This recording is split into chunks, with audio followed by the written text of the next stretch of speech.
Bonjour chers élèves, la séquence d'aujourd'hui porte sur la notion de fonction carrée et comme vous le savez, la séquence précédente, nous avons vu ce que c'est la fonction carrée, mais on a parlé, n'est-ce pas, des domaines de définition avec le sens de variation de la fonction carrée. Aujourd'hui, on continue avec la fonction carrée, mais on va voir ce que c'est la représentation graphique, n'est-ce pas, de cette fonction x carré. Eh bien, chers élèves, le plan étant muni d'un repère OIJ, traçons, n'est-ce pas, la courbe ou bien la représentation graphique de la fonction sur un intervalle I que je vais vous donner de -3 à 3.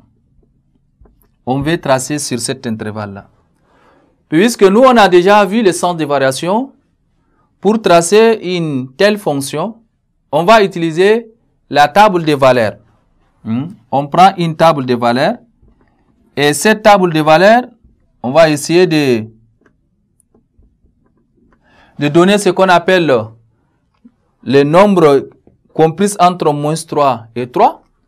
On va avoir -3, on a le -2, le -1, le 0, le 1, on a le 2 et le 3. Ça, ce sont les valeurs de x. Maintenant, ici, on va compléter en calculant l'image de x dans la fonction f de x. Puisque notre fonction, comme on a dit, la séquence précédente, on a dit la fonction carré f de x égale à x au carré. Eh bien, f de x égale à x carré, si vous calculez, n'est-ce pas, l'image de -3 dans cette fonction x carré, on remplace, ça nous donne 9. Et là, nous allons compléter ensemble. -2 au carré, c'est 4. -1 au carré, c'est 1. 0 au carré, c'est 0. Ça, c'est 1. 2 au carré, c'est 4. Et nous avons les 9.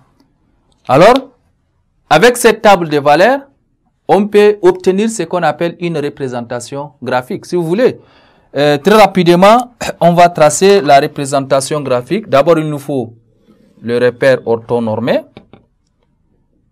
Repère orthonormé OIJ. Et on essaie maintenant de graduer ces repères.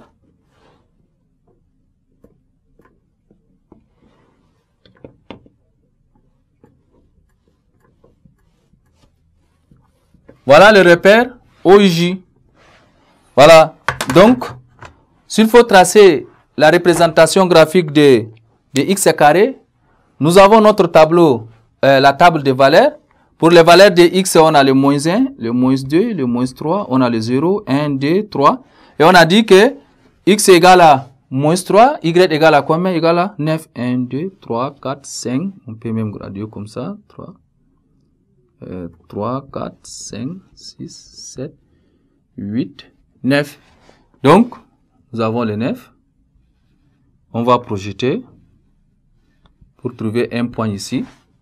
-2, on a dit c'est 4. On va projeter. On a 1. C'est le -1 plutôt d'abord, c'est 1. 0, c'est 0. 1, c'est encore 1. 2, nous avons les 4. Et le 3, on a 9. Comme ça, ça vous permettra, n'est-ce pas, de relire ce point-là. Pour en avoir ce qu'on appelle la courbe représentative. Et cette courbe-là est la courbe, n'est-ce pas, de la fonction x carré. Alors, la représentation graphique de f ainsi obtenue est appelée une parabole. Elle est notée, la parabole est notée P. Pour obtenir une parabole avec plus de précision, chers élèves, on pourra établir une table de valeurs de x et f de x sur l'intervalle de -1 à 1. Avec un pas de 0. Ça veut dire que vous allez encore réduire un peu l'intervalle de -1 à 1. Vous prenez et vous pouvez déterminer avec précision la parabole. Donc, démontrons que le OJ est un axe de symétrie à la parabole P, qui est la représentation graphique de la fonction x carré. On vous demande, n'est-ce pas, de démontrer ça. Eh bien, chers élèves, x étant un réel, le désignons par m de coordonnées x carré, le point de la parabole P d'abscisse x sont symétriques par rapport à OJ et les points, n'est-ce pas, de coordonnées. Cette fois-ci, ça va être -x carré. Puisque le m' est est sur la parabole, car le x carré égale aussi à quoi? X carré égale à moins x le tout haut, moins x le tout haut au carré. Donc ainsi, tout point P de M admet pour symétrique par rapport à OJ, c'est-à-dire l'axe des ordonnées, un point M' de la parabole. Et on dit que la parabole, plutôt P est une parabole de sommet, n'est-ce pas? De sommet O. Hein, et l'axe, n'est-ce pas? D'axe de sommet 0, d'axe, n'est-ce pas? Des ordonnées. Voilà, chers élèves. Ainsi prend fin cette séquence et à la prochaine séquence.